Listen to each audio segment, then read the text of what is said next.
ليه بنكرر نفس النوع من العلاقات رغم الألم؟ هل حسيت قبل كده إنك دايماً بتقابل نفس الشخص بس بوجه مختلف؟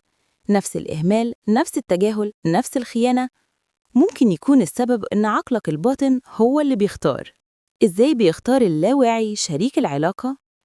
العقل الباطن بيحب المألوف مش الصح. لو أنت متعود على التجاهل من الصغر، فغالباً هترتاح للشخص اللي يتجاهلك لأنه مألوف، مش لأنك بتحبه، لكن لأنك اتبرمجت عليه. أمثلة: اللي كان دايماً بيرفض في طفولته ينجذب لناس ما بتديش اهتمام. اللي اتربى في بيت فيه صراخ يرتاح للعلاقات الدرامية. هل أنت بتجذب بالأشخاص المتعبين؟ الناس اللي بتختارهم مراية للي جواك. العقل الباطن بيخلي عندك استعداد لجذب نوعيات معينة، مش لأنهم الأفضل، لكن لأنهم الأنسب لقصتك القديمة. أنماط لا واعية: احتياج للتقدير، تختار حد بالد علشان تثبت نفسك. قناعة إنك مش كفاية، ترضى بالقليل. خوف من الوحدة، تتعلق بأي شخص حتى لو مؤذي. تمرين كشف النمط العاطفي: اكتب 3 علاقات أثرت فيك، جنب كل علاقة كانت عاملة إزاي؟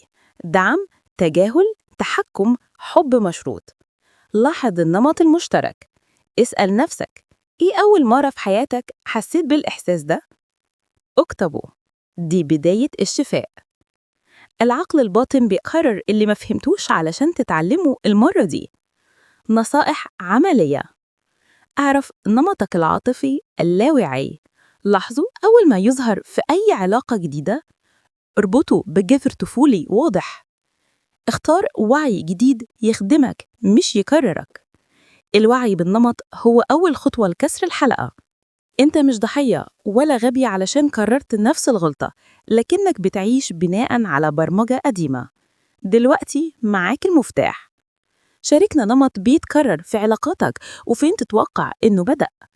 ما تفوتش الحلقة الجاية: هل العقل الباطن بيخاف من التغيير وليه؟